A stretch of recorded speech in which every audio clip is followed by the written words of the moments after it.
بسم اللہ الرحمن الرحیم۔ السلام علیکم۔ A1 ٹی وی کے نیوز اسٹوڈیو سے میں ہوں عدیل ممتاز۔ شامل کریں گے نیوز ہیڈ لائنز۔ بانیے پی ٹی آئی کے خلاف سائفر کیس پر حکم امتناع ختم۔ اسلام آباد ہائی کورٹ نے سائفر ٹرائل روکنے کا حکم واپس لے لیا۔ اٹارنی جنرل 14 دسمبر کے بعد کی کارروائی کو اثر نو کرنے کو تیار ہیں۔ دلائل میں کہا کہ تمام 13 گواہان کے بیانات دوبارہ ریکارڈ ہوں گے۔ میڈیا سے گفتگو میں وکیل سلمان راجہ کا خصوصی عدالت کے جج کے خلاف درخواست دینے کا اعلان۔ بولے جج تبدیل کیا جائے، ٹرائل میں سب کو آنے کی اجازت ہو۔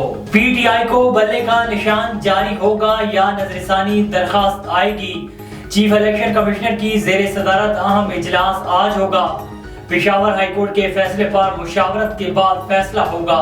پشاور ہائی کورٹ کا تفصیلی فیصلہ الیکشن کمیشن کو موصول۔ لیگل ٹیم الیکشن کمیشن ارکان کو قانونی نکات سے آگاہ کرے گی۔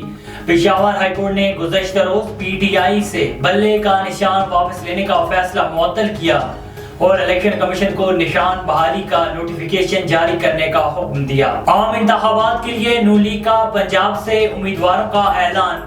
این اے 71 پر خواجہ آصف، این اے 76 پر احسن اقبال کو ٹکٹ جاری کر دیے گئے۔ این اے 70 پر چودھری بشیر ویک، این اے 78 پر خرم دستگیر کو ٹکٹ جاری۔ این اے 56 سے حنیف عباسی شیخ رشید کا مقابلہ کریں گے۔ این اے 63 میں غضنفر علی گل، این اے 67 میں سائرہ افضل تارڑ میدان میں۔ اسلام آباد سے طارق فضل اور انجم عقیل خان لیگی امیدوار ہوں گے۔ رانا ثناء اللہ، عابد شیر علی، تنویر حسین، برجیز طاہر، نصیر بھی امیدوار نامزد۔ پی ٹی آئی چھوڑنے والے راجہ ریاض اور فرح الطاف کو نون لیگ کا ٹکٹ مل گیا۔ این اے 54 ٹیکسلا میں آئی پی پی کے غلام سرور خان سے سیٹ ایڈجسٹمنٹ ہوگی۔ این اے 64 گجرات سے قابلی کے چودھری سارق سے سیٹ ایڈجسٹمنٹ ہو گئی۔ دانیال عزیز کا ٹکٹ نہ ملنے پر آزاد حیثیت سے الیکشن لڑنے کا اعلان۔ پاکستان تحریک انصاف کے امیدواروں کا اعلان آج ہوگا۔ چیئرمین پی ٹی آئی بیرسٹر گور نے کہا ہے کہ پی ٹی آئی سے مشاورت مکمل کر لی۔ کور کمیٹی نے فہرست کی منظوری دے دی۔ ٹکٹوں کی تقسیم آج ہو جائے گی۔ تحریک انصاف انتخابی جلسوں کا آغاز 15 جنوری کو کے پی کے سے کرے گی۔ سندھ میں پیپلز پارٹی کو بڑی ٹکر دینے کا اعلان۔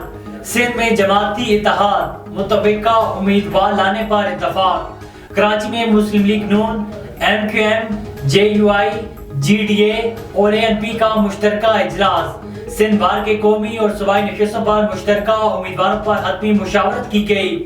نون لیگ اور جے یو آئی آج ٹکٹ جاری کرے گی۔ جی ڈی اے نے بھی مشاورت کے بعد امیدواروں کا اعلان کرے گی۔ ذرائع کے مطابق میر برخاست، سکر، نواب شاہ کی قومی نشستوں پر ایم کیو ایم دستبردار، صوبائی نشستوں پر ایم کیو ایم کے امیدوار فائنل ہوں گے۔ ہیڈ لائنز آپ نے جانی۔ A1 ٹی وی کے نیوز اسٹوڈیو سے فی الوقت اتنا ہی۔